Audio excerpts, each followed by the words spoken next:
Well, I think it's acceptable to trade in arms when the arms export licenses meet the criteria set out by the government. And the UK, I think, does £70 billion worth of arms exports a year.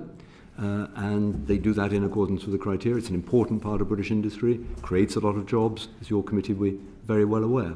So arms exports are not in themselves wrong. The problem comes where the regimes using the arms are potentially going to use them in a way which contravenes their international humanitarian law and therefore our obligations.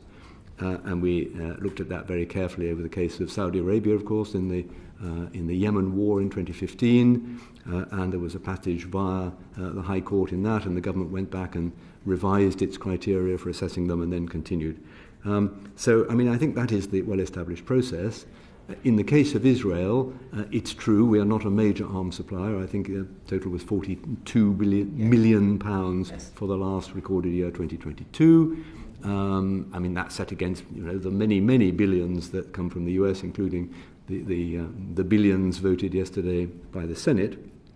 And therefore you could say it's a gesture. I would say that the issue is not so much the volume, it's whether we are comfortable, the government are comfortable that the criteria are being met, and if the criteria are not being met, even if it's only a very small part, then we should have the courage to stand up to our principles and accept that. The point has also been made, of course, that Israel might retaliate against the UK by restricting Israeli arms sales to the UK. I am not clear, actually, the extent of Israeli arms sales to the UK.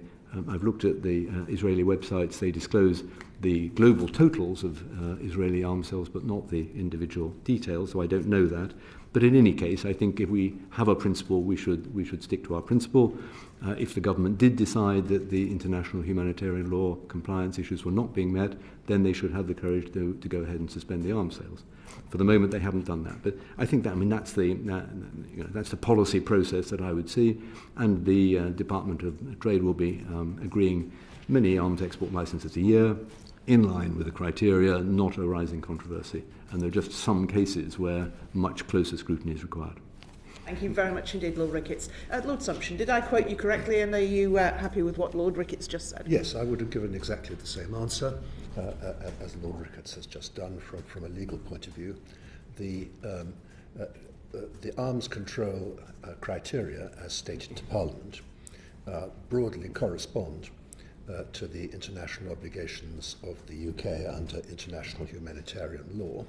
The question, therefore, is whether we're applying them, not whether we've got the right principles. Thank you very much. Natasha. I certainly agree in terms of the application of the criteria and the applicable international law. What would the implications be if, despite the government's assessment so far, consistent also with the United States that Israel is complying with international law, what would the implications be, and what are, in fact, the implications of the sorts of calls for suspension of arms? Well, I think there are significant political and diplomatic ramifications, and we have seen only 2 weekends ago an unprecedented, direct attack by Iran on Israel, which many have, I think, correctly suggested has been as a response to the sort of encouragement that Iran has taken from the rhetoric. It was referenced earlier from the United States. It has also in part been coming out of the United Kingdom vis-à-vis the application of international law in Israel's continued operation in Gaza. That has very real consequences for how emboldened Iran has felt.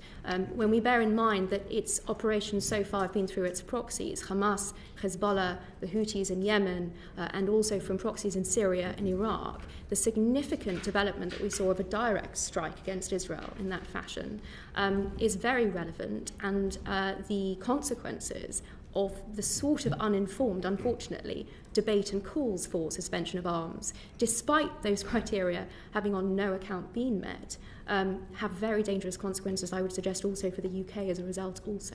Okay, thank you. May I just respond to that? Yes. I mean, it seems to me a rather strange argument to make that Iran decided to attack Israel because of arguments made in the US and UK about potential suspension of arms sales.